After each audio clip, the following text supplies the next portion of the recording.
All right, so Steve Farrelly, author of Bonefish Barehanded, Conversations with a Guide. Thank you for joining us on the call.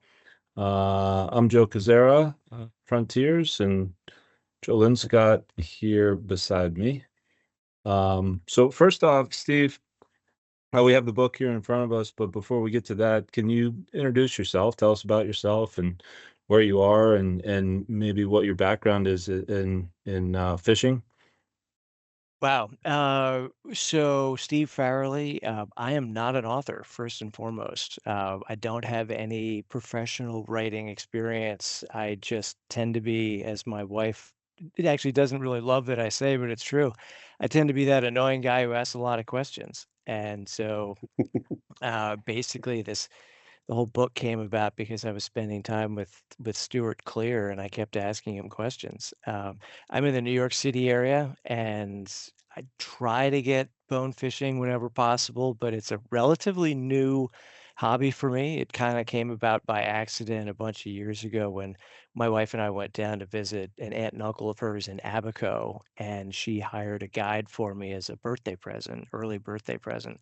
And that wasn't too many years ago. So I'm certainly no expert when it comes to bone fishing or really any other kind of fishing for that matter. But I've learned a great deal, and it's really all because of how much fun it is to be out there and with a working with someone like Stuart, and you just end up learning a lot from him. Steve, take us back. Excuse me, when did uh, the idea for this book kind of come into play? And um, what's the approximate time frame for this? Was this pre-COVID? No, it was during COVID. It was Yeah, during. it was during COVID. Yeah, and we spent some time around that area, and Stuart didn't have a lot of other clients. So I was able to spend some extra time with him than I normally would, obviously working full time otherwise. But so yeah, that was kind of a window in time that might not be replicated because he's pretty busy otherwise. I mean, he's booked out, months in advance for good reason. So it was only a couple of years ago. We spent a lot of time, again, me asking him questions, and I'm not the kind of guy to keep a game log or a journal. I guess I should. And I would get home after spending a morning with him on the water, and think, gosh, he said some really interesting things. I ought to be writing this down, but of course, life gets in the way, and you got work too. So I just, it was only later on that I turned to him at one point on the boat, and I was asking him another question, or he would have these other kind of, comments or nicknames for things that were just really colorful. Starting with the fact that at one point we were looking at a mangrove from the boat, and he said he referred to that as a bonefish getaway. And I just, love stuff like that. It just adds so much color to your experience. And so at one point, I turned him on the boat and I said, "Stuart, you gotta write a book." And he says, "Oh, I've always wanted to." And then that's kind of where it started. So I'd invite him over after work. He loves to eat, and my wife's a fabulous cook, and I happen to type really quickly. So I would sit him down at the dining room table in front of my computer and just fire questions at him. The same stuff I'd asked him that day or prior, and I would just type furiously and, sometimes have to say, "Hey, wait, Stuart, hold on a sec, what was that? Oh, okay." Or "Let me catch up to you." Okay. Or "Wait, can you clarify that?" Oh, okay. And the real fun was to be able to this is the only way I really did it, was I just literally wrote down everything that he said, in commas, pauses, any expressions. I really tried to capture it as he was speaking in his words. And, as it turns out, then when I had all of this content, I mean, I had pages and pages of notes. um, at some point, I would turn to him and say, "Hey, Stuart, well, has that ever happened?" And he'd sort of shift in his seat and go, "Oh," and I thought, "Oh man, this is the good stuff." And he starts telling a story, always anonymous, but about something that happened on the water, either with one of his family or friends or a client. And that really was fun to hear the true life experiences. And So I had all this content, and so then I thought, all right, well, I need to organize this. Again, I've never done this before. So I started organizing it topically into, the equivalent of who, what, when, where, why. And then I thought, all right, well, now some basic chapter, had been developed for, different topics. And I thought, well, you know what? I should add some context to this. So I would basically sort of introduce in my own words what the chapter was all about, how it came about, what my own thought process was, and then move to Stuart's words. And so we basically, as a former boss would say, we kind of ham and egg it through the book, so you get me talking about what we're going to talk about, and then we go to Stuart as the expert. And the way that I organized it in the book was to indent his words in a different font so that the reader can, see, okay, visually we're going from one voice to another. And again, the real fun is, I think you're getting me describing something, but then you're getting Stuart in his own words, in his voice. And I think there's some real magic in that. So I didn't want to change anything about what he was saying. I edited it to an extent, and the publisher did the same. But other than that, you're getting his words as he speaks them, which I think is really fun. Yeah, so kind of a spontaneous collaboration then of sorts. It's not something you set out to do when you originally met. This just came about from your fishing time together? Yeah, absolutely. And just, I mean, he's a really interesting guy. And once we developed, once we'd fished a bunch and had a couple of, sandwiches on shore just out of, just fun, get to know him a little bit. Uh, it was, he became the chatty person that he really is, and he's a lovely guy. And so, yeah, I didn't have any going into it. I didn't have an outline of the book. I didn't have, anything particular in mind. There wasn't a particular direction I was going in. I just wanted to ask him questions, and whatever he felt was interesting, was what I tried to capture. And then, that might actually spur a question of my own, it's either clarification or, hey, can you tell me a little bit more about that? Or again, hey, has that ever happened? And I mean, it's kind of fun to see how different things were revealed. I mean, some of his own personal stories are really quite amazing. I mean, in many in many instances, he's actually quite lucky to be alive. So it was really fun to be able to capture that. And the biggest, theme that I really discovered when I was reading through all the content was his dad. And I never knew Bonefish Joe Clear, who was his father, who taught him how to fish and taught him to be a guide. But it became really evident how important his dad still is to him. And so, that really became an important theme, I think, through the book is and that actually was what I used as the introduction, Stuart's own words, and he starts by saying, "This book is really about my dad," and I really, I hope that the readers can really feel that, and the people that have fished with Joe or did fish with Joe, could really sort of picture their own time on the water with him. Mhm. Steve, the timing of this seems like then it would have been soon thereafter Hurricane Dorian decimated a good majority of Abaco Island and Grand Bahama. Is that correct?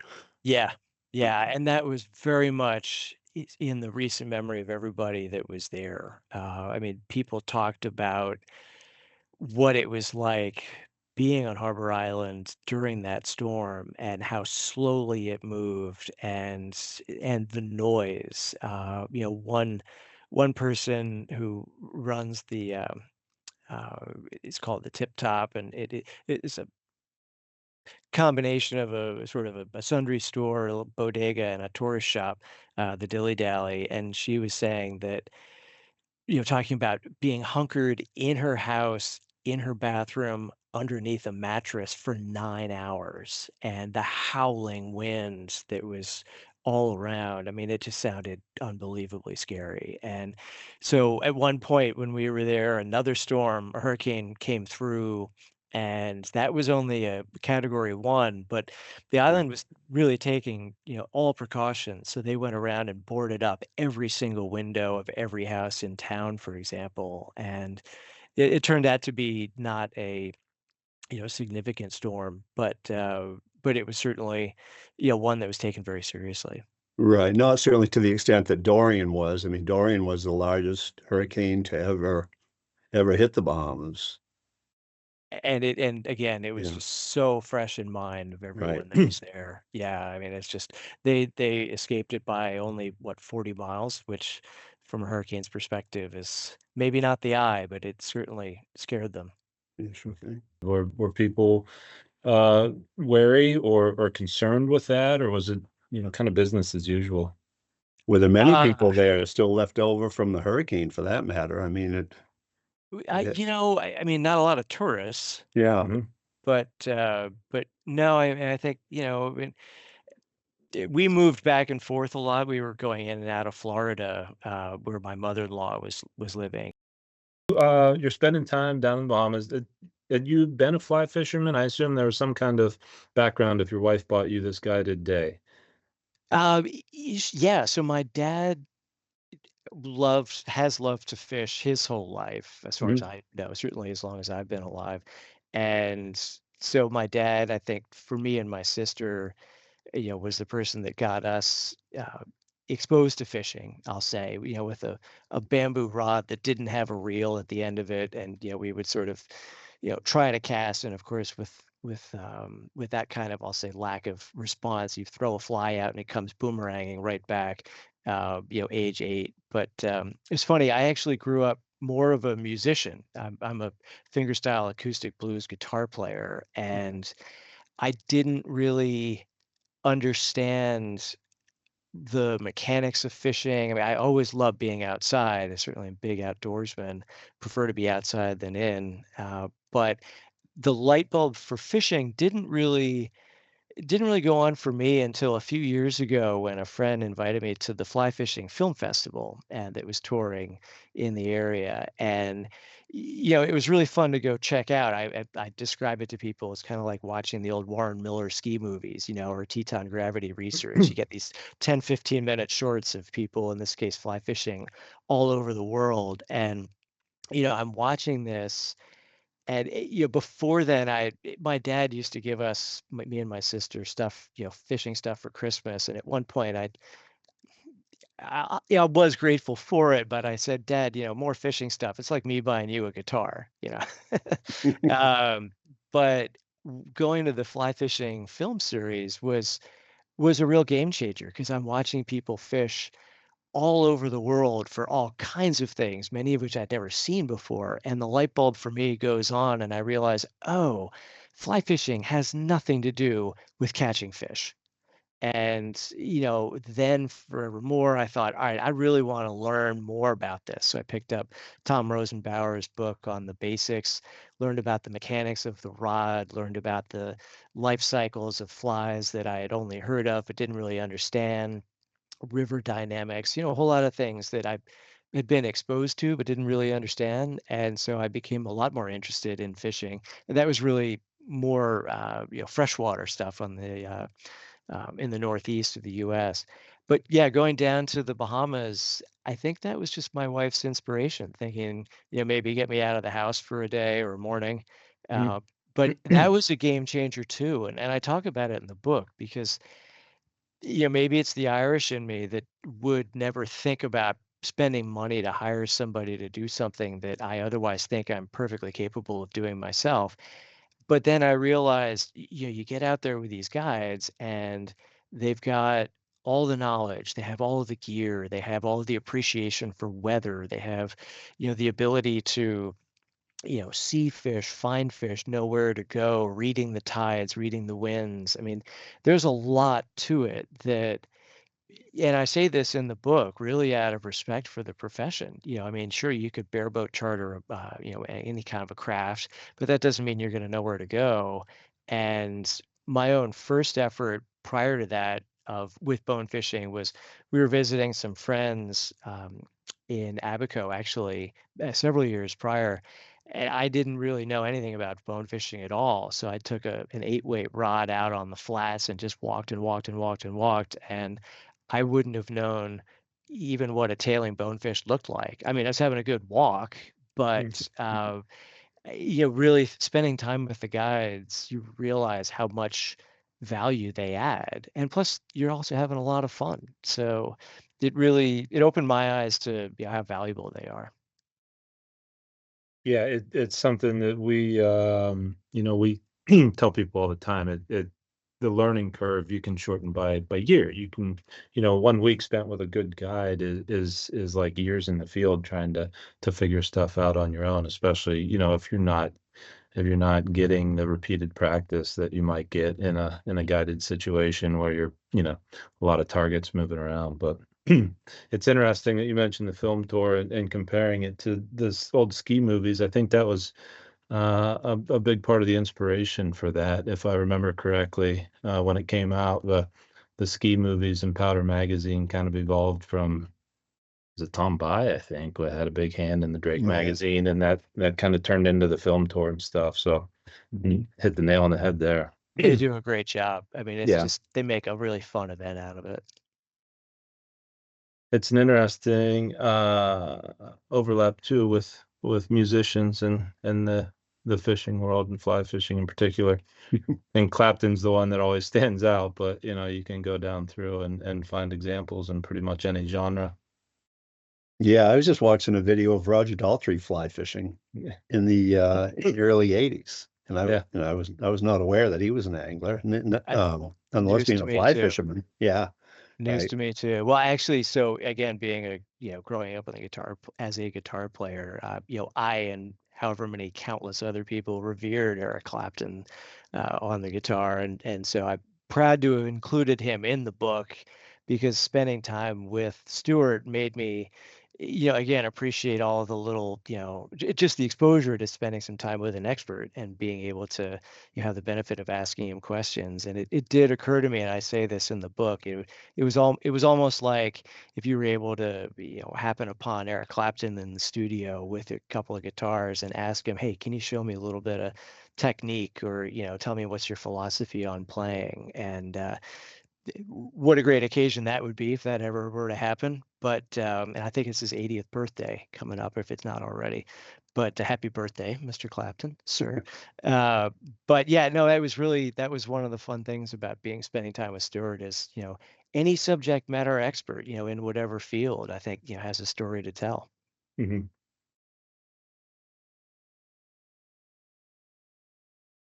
What about your wife? Did she join you on the boat on any of these days? Is she? Yeah, so it's funny. She she did. And she likened the experience to the emperor's new clothes. So there she was on the bow, and Stuart was saying, "Oh, there's a fish over there." She just looks and says, "I don't see anything. I think this guy's full of it." Um, and so, yeah, we spent 2 mornings that I can think of with Stuart together, and it took her a while to really trust that, yes, in fact, as we pulled closer to some of those shadows, the shadows were in fact moving. So I think she caught a panfish of some sort, not a bonefish yet, but we're going to do it again. Yeah. And are you still getting down to the Bahamas on a regular basis?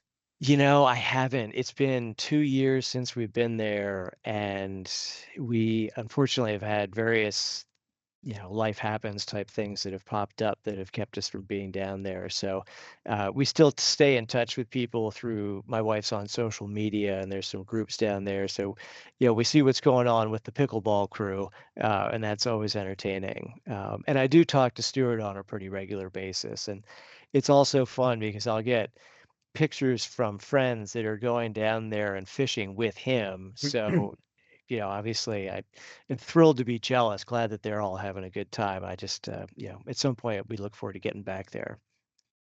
Do you recall, Steve, when it was you were doing most of the fishing down there? I mean, was it, for instance, the winter months? Were you there in the fall? Were you there throughout the entire year, or? Yeah, we kind of fish around the seasons. And someone asked me when is the best time to go bone fishing. And I have to admit I was really kind of drawing a blank on that. Mhm. I think that more in line of the weather, I was surprised the very first time that my wife and I went down to it was Exuma.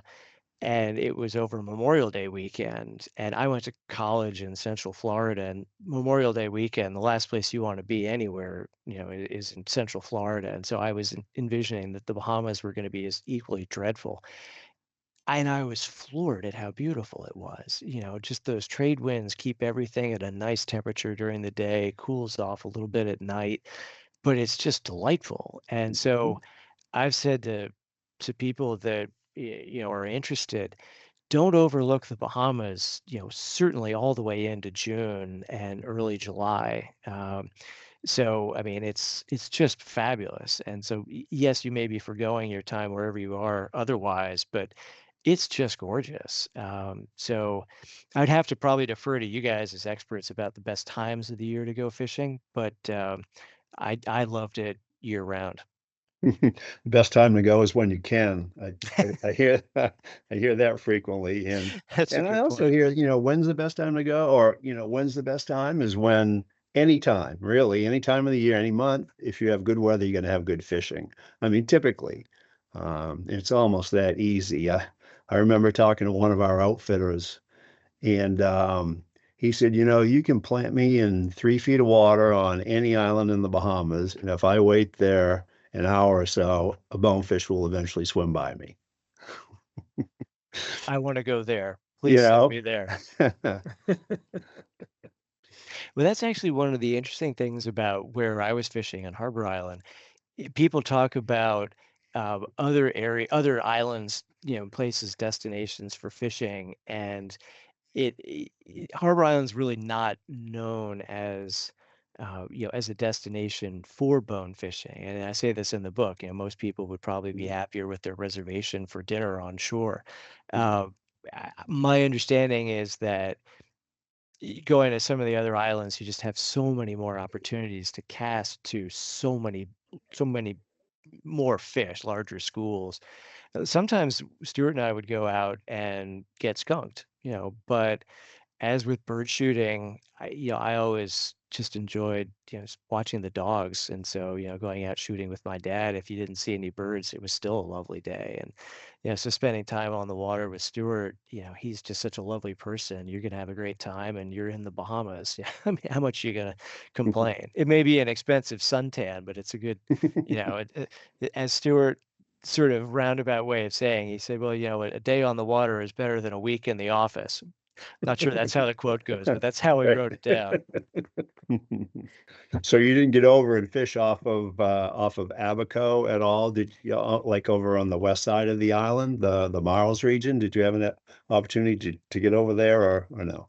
Only once, and that was the first time when we were staying with some friends, and we went down. We were along the southern side, but it was on the southeast side of Abaco, so we Mm. went not as far as the western side. And again, that was my first time ever with an 8-weight rod at all. So I was there with my wife. Actually, we weren't even we were dating. We weren't even engaged yet. So the focus of the trip was not fishing. It was really just, enjoying that beautiful place. So answer your question, no, and I Yeah, really would love to go. we can help with that. Yeah. So now that you've got some bone fishing behind you, are you drawing parallels? It sounds like you had a bird hunting time in your youth, and are you making those connections now between like the fishing for bonefish and chasing game around and either wing shooting or big game? Well, I guess that is probably the great key word, right? Chasing. Hmm. Um, so yeah, I just, I mean, if you're outside, I mean, I see why the friends who are avid fishermen but don't hunt, they spend all their time in the wintertime tying flies, and reading and enjoying time in front of the fire and, looking forward to getting out on the water in the spring. And but I know that for me, the times that I've gone out with my dad and other family and friends for birds, one of the things I just always thought was kind of fun was I'd bring the pelts in and give it to the guys at the local fly shop, and they were able to tie some flies with that and love the feathers. And, that seemed like a really full circle of life kind of thing to do. So, you can't really throw a bird back the way you can throw a fish back, but I certainly love to cook them up. So I feel like I'm paying respect to the bird by enjoying the bird, and and then passing on the feathers. Yeah, I'd love to get out. Would love the occasion to get out more. I'm jealous of the guys like C.D. Clark, who the artist at one point said that he's been fortunate enough that most days out of the year he's able to either have a rod, a gun, or a paintbrush in his hand. And there's the guy that seems to have figured it out. Yeah, that's it's a good way to pass the time for sure. I guess the catch and release form of bird hunting is just shooting a couple feet behind them. Has always worked for me. I'm good at that too. Yeah. Slow down that reaction time enough, and you don't have to worry about it. What about the fly fishing world? So you were bone fishing during the pandemic, and then we saw you over at the New Jersey fly fishing show, which you know seems like 0 to 1,000 there really quick. What have you found in the fly fishing world, being at those shows and kind of interacting with folks who have all kinds of backgrounds? Anything stand out to you? Yes, how little I know about fishing. Um, and that was actually one of the things when when the book came out, I've was asked to do a couple of book talks, and you look around the assembled, whether it's a large, I'll say small group or an even smaller group, and the first thing I have to acknowledge is whoever I'm talking to, they're people there that have fished a lot more, a lot longer, and than I have. So I certainly would never want to profess to be any more knowledgeable than the next guy. So I think that, and everyone always says the next time you talk to someone who says they're a great fisherman, you sort of look at them a bit askance. But no, I love it. It's a fun crew. It's a really welcoming group of people, and you talk to people about their own experiences, and obviously people love to talk about their time on the water in different places all over the world.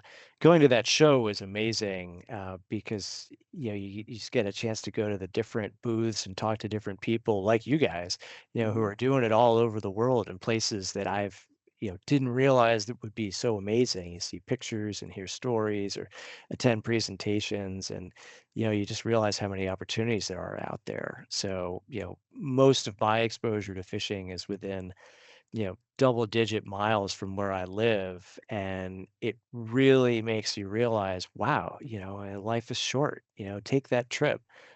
Get some buddies together and go. Even if it's a couple hundred miles away, but if you can do it, book that trip. Get that, dust off your passport even, and really make something fun out of it. I had a trip a couple of years ago that happened kind of also by accident. I was attending a benefit, and there was a silent auction and a regular auction, and as it turns out, there weren't a lot of people there, and one of the auction lots was for 3 days of chalk stream fishing in the UK, which is something I'd never done. Mhm. And so, of course, the first thing they do is make sure that your glass is full, and then hand you a paddle, and then hand you another full glass. And next thing you're bidding. And so, as it turns out, I won, and you just had to get over there. And in explaining all of this to my wife when I got home, it sort of turned into, wouldn't this be a fun 75th birthday trip for me and my dad? And so that's what we did. We took a week, fished every other day. We're in that beautiful part of the world, and then got a chance to explore that part of the world. And I took the photographs of it and turned it into a book for him and gave it to him for his birthday. And it's still on his coffee table at my folks' house. And I have to say, looking back on it, that was probably his last big flight. So, Mhm. that was a few years ago. And so, uh, just another great reason, don't wait, book that trip. And, that was truly a trip of a lifetime for me and my dad. So, I know those kinds of trips are available all the time to people. I just have to pull the trigger on them. Steve, did you continue on with the fly fishing show circuit after the Edison show? Do you, do you visit No, any others or no? No. I know I would love to. But the bookstore was carrying my book throughout the show, so Mm. that was great, and they liked that, and it was fun to be in the author's booth and talk to some of the other guys. And it was interesting actually leading up to all of this. I was talking to someone who is more of a musician and spent some time. He actually has his own podcast interviewing people in the music world. And it was funny. He turned to me at one point and he said, and I appreciate this. He said, "You're probably not going to make any money on your book, but you're going to meet some really interesting people." And so as it turns out, I actually have been able to make some money on my book, and I think I told you guys I'm giving all my profits to charity, which, I just always think Paul Newman had the right idea. I'm not Paul Newman, but this is at least what I can do. But I've met some really wonderful people, people that just either love to have a conversation about fishing or, might even invite you to come fish. Or some of the other authors in the author's booth, people that are fishing all over the world, and you would get a chance to exchange books and email, and it's a great community, a great bunch of people. So that's really been a wonderful takeaway through all of this, is just being invited to talk even locally, but meeting just some really nice people, and you never know where it'll go.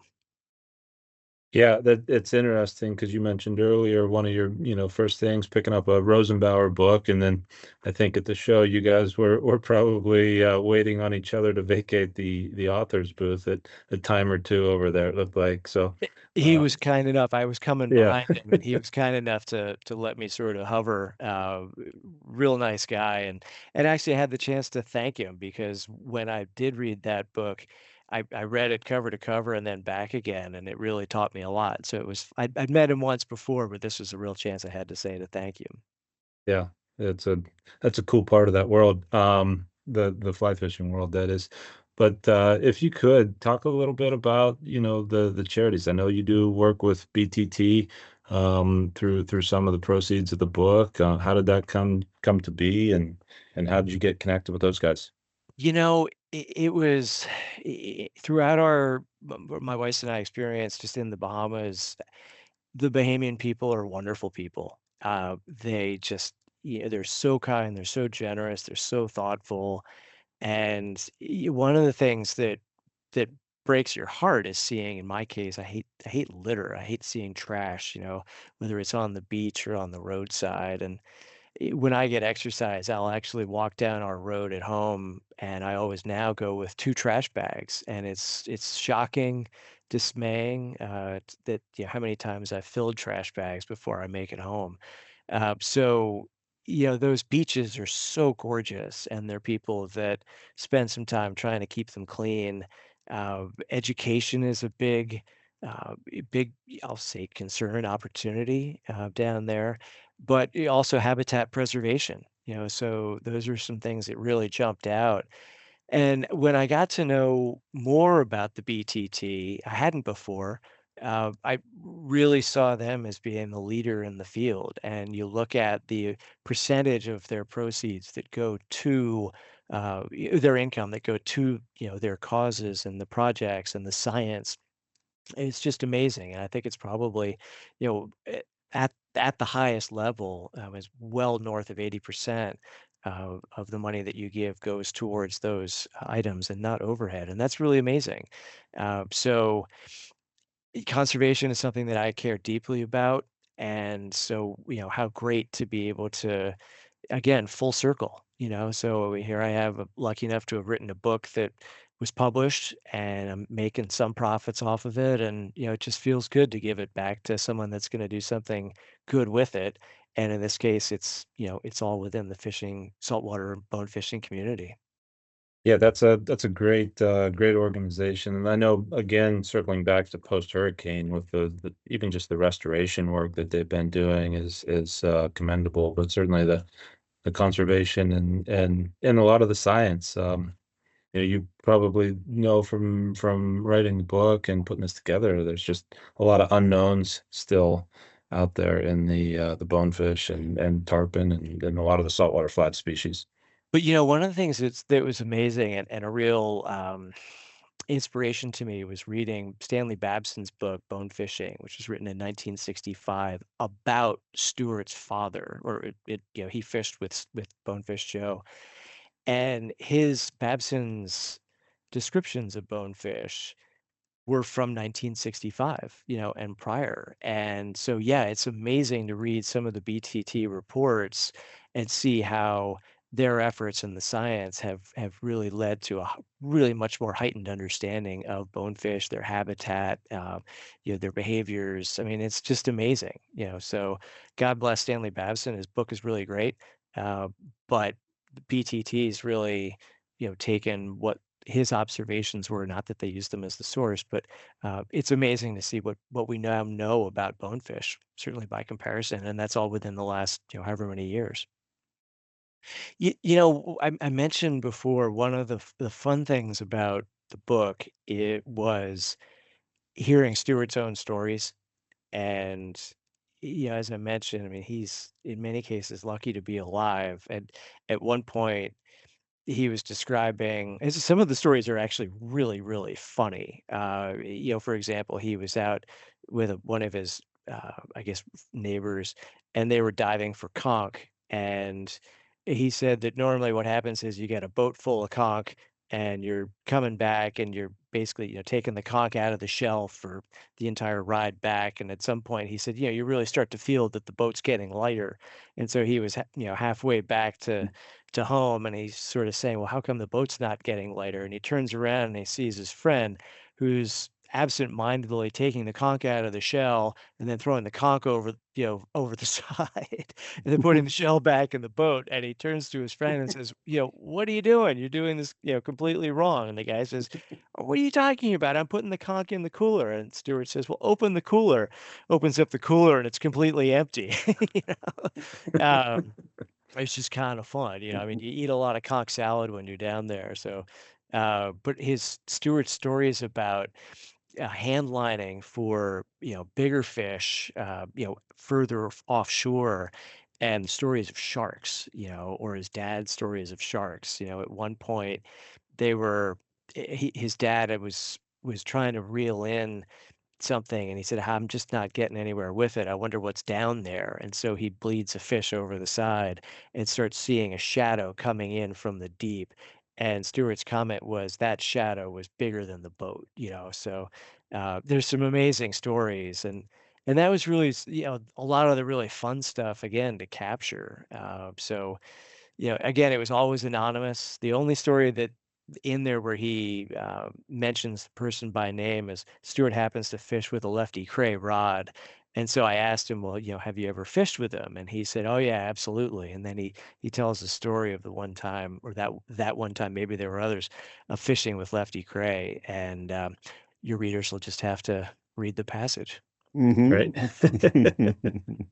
So, Steve, one thing, so we have a lot of clients that maybe have been in the trout world, the freshwater world, and are maybe thinking about doing a saltwater trip. Is there something that you, looking back, you wish you would have known going into it? Like, oh man, this could have been, good to have, or didn't need this, or a piece of gear maybe, or some knowledge, or something I- I- going into. yeah, I tell you, the one thing, oh my God, is it fun?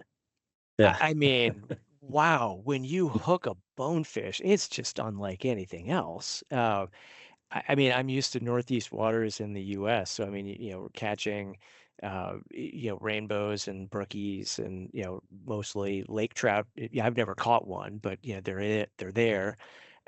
But hooking a bonefish is unlike anything I've ever done. It's just so exhilarating, when your line is just sailing off of the reel and you're actually into your backing, once, maybe even twice. You certainly lose a few fish, and you may get snarled on a bonefish getaway, meaning the mangroves.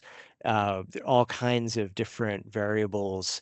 You may get into an area. This happened a couple times with Stewart, where he's reading all the signs, which I talk about in the book. I mean, it's just another amazing uh, observation of the things that they're doing concurrently, polling the boat, looking for fish. It's a lot. But when you actually hook one of these things, it's just incredible. The water just comes alive, and a 1 to 2, 3 pound bonefish just has so much pulling power. Someone said that they're among the strongest fish in the entire ocean, and you really get an appreciation for that. The biggest one that I caught, Stuart says, was probably he said around 7 pounds, and but it was funny. He just looked at it and said, "That's a good fish," And I thought, all right, that's a rave. But it was incredible. I mean, it was two times into the backing. It took forever to land. And the things that I learned, trial and error, but you when you hook one of them, the last thing you want to do is try to put on the brakes. You just let it run. You let the weight of the line tire out the fish. Bring it back when you can, as you can, I should say. Trying to get something in the line on the reel. But if that fish wants to run again, then you just gotta let him run. And let him tire himself out, and then you can bring it back closer to the boat and get it in the net. And then resuscitating it is extremely important, because if you don't resuscitate the fish enough, then you're really putting him at a disadvantage. If you release the fish and he's not fully resuscitated, he can't get away if there are predators in the area, and there always are. So yeah, things I wish I'd known. It's funny. I went down the first time with the kitchen sink. Yeah, so I had an 8 weight rod that I bought. I had, went to the local fly shop and drained it of, shelf after shelf of flies, and I had all this stuff with me, and I got down there, and even the Christmas Island booties, I didn't really I feel like I didn't need any of it.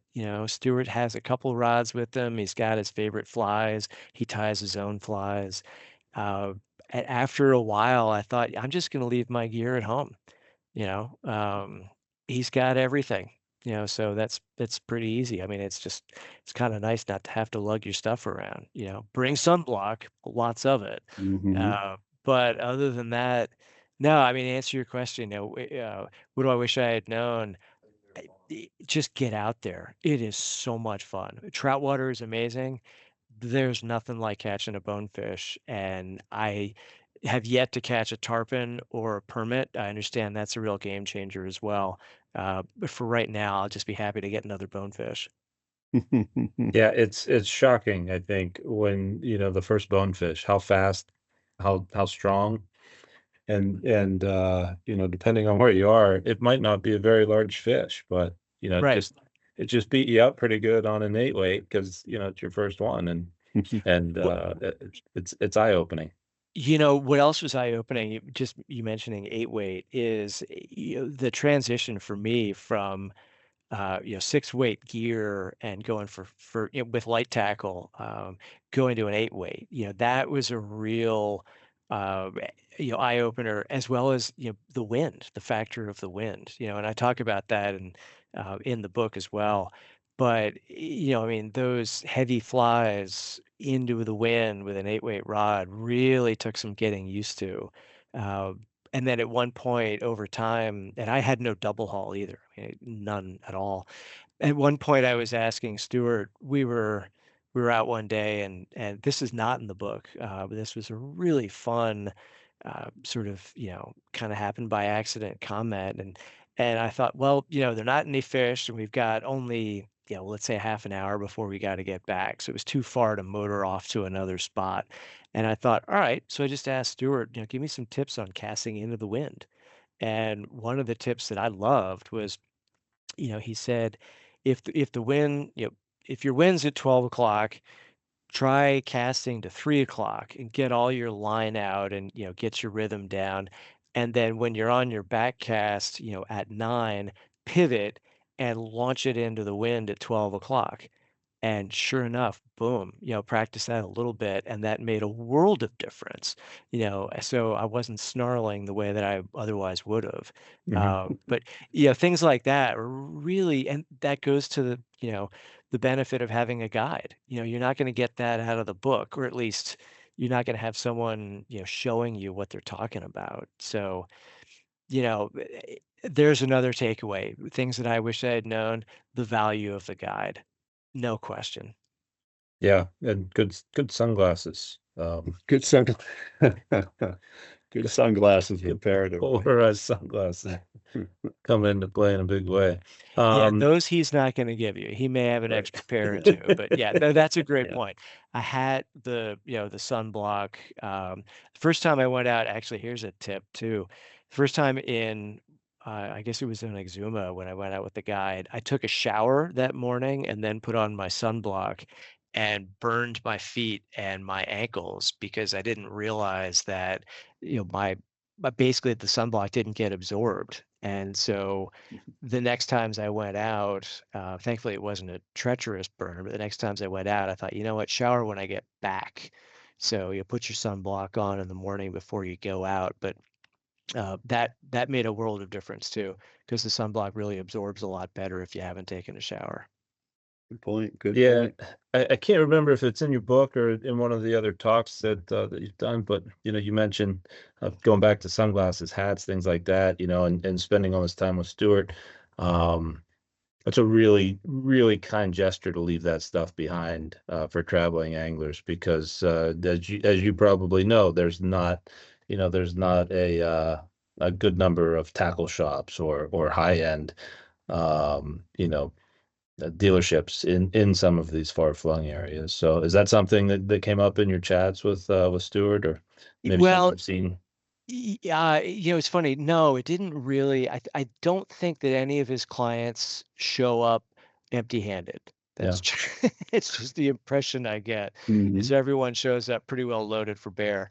Uh, and yeah, I certainly wouldn't want to discourage anyone from spending all the money that they have at the local fly shops, but there is not one where we were, and there is not one in many of the other places that I've been to. So, yeah, I would think that, it's important before you book your trip to talk to the guides and the people organizing it to sort of, just set your expectations, right? What do I need to bring? What do they already have?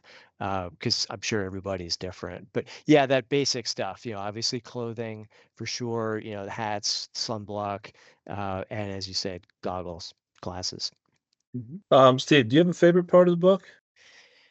I mean, I think it's probably the stories, and that goes back to me having just really enjoyed the time that I spent with Stuart and the generosity of his time. I think those are really, really fun. You get a real picture of the Bahamas, you get a picture of him, you get a picture of his father, and so for the people that have fished or spent some time in the Bahamas that I've spoken with, they said, this is really fun because they can picture that time.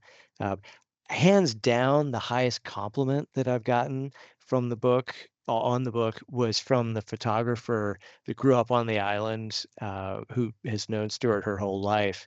And she is the manager at the local gallery on the island and was kind enough during lunch to take her time to take some pictures, which appear in the book. And it's a really, really smart woman. And she asked, could she see the manuscript of the book one weekend? And she came back and she said, I could almost hear his voice. And that to me was just the biggest compliment. So, um, yeah, the other thing, just to answer your question, favorite aspects of it is a friend of mine, fishing friend, loves poetry, and in our group, she would send around a weekly poem, and yeah, there were many things that I had never heard of before, and one of which I have to admit was the Rudyard Kipling poem "If," about this father talking to the son, and I read that I think for the first time ever when I was putting the book together, and I included it as the last page of the book because in my mind it was really very much Stewart's dad, Joe, talking to him as well. And it just seemed really appropriate. And, it's kind of hard to follow Rudyard Kipling. So it seemed like a good way to close the book. Yeah. Steve, where can our listeners buy your book? I have a website, which I must say the guy did a fabulous job of. I really love it. It's literally called bonefishbarehanded.com. And if you buy the book, again, I am giving all of my profits to charity. If you buy it through my site, I'll be happy to sign it to you in any way you'd like and ship it wherever. The publisher is Wild River Press. You can also publish it. You can also buy it there. It's available on Amazon and the Angling Bookstore as well. So it's out there. Readily available. That's great. Yeah, and some pretty high praise. I just flipped it over here, and I'm looking at some of the names. Dr. Aaron Adams is on here. Chris Dombrowski's on there. Monty Burke. So you're in the top shelf there. I must say I was thrilled too. When the press release on the book came out, I spent some time trying to figure out how to rifle shot and shotgun it to everybody I could possibly think of, and then some. And I got an email from Gray's Sporting Journal, and Chris Camuto said, I'm quote unquote the books guy here, and if you send me a review copy, I'll check it out. But I have it sort of in mind for what issue I might, do a review of it on. And it actually came out. He wrote a review of the book in the October Gray's Sporting Journal, which I mean, how could I possibly be more excited? So yeah, I mean, the fact that, I'm not an author, but the fact that, here these guys are, and they liked it is, it's really amazing. So I'm unbelievably grateful. Yeah, well, congratulations on the success of the book and on going off the cliff into the world of fly fishing for bonefish. It's fun. Well, I really would love to spend some time, through you guys for some, going to some other destinations too. It's bone fishing just seems like such an incredible world of experiences and fun people. So, it seems like lots to come. We certainly have plenty of options for you, Steve. Yeah, look forward to having those conversations. But yeah, really appreciate your time today. Absolutely. And, if any of your listeners or clients ever want to talk about bone fishing and I can, be of any assistance or, just to shoot it around a little bit, always happy to. Fun to meet some Wonderful. new people. Awesome. Thank you for that. Perfect. Thank you. And yeah, if you find yourself in Western Pennsylvania, come see us. I think I might make a point of it.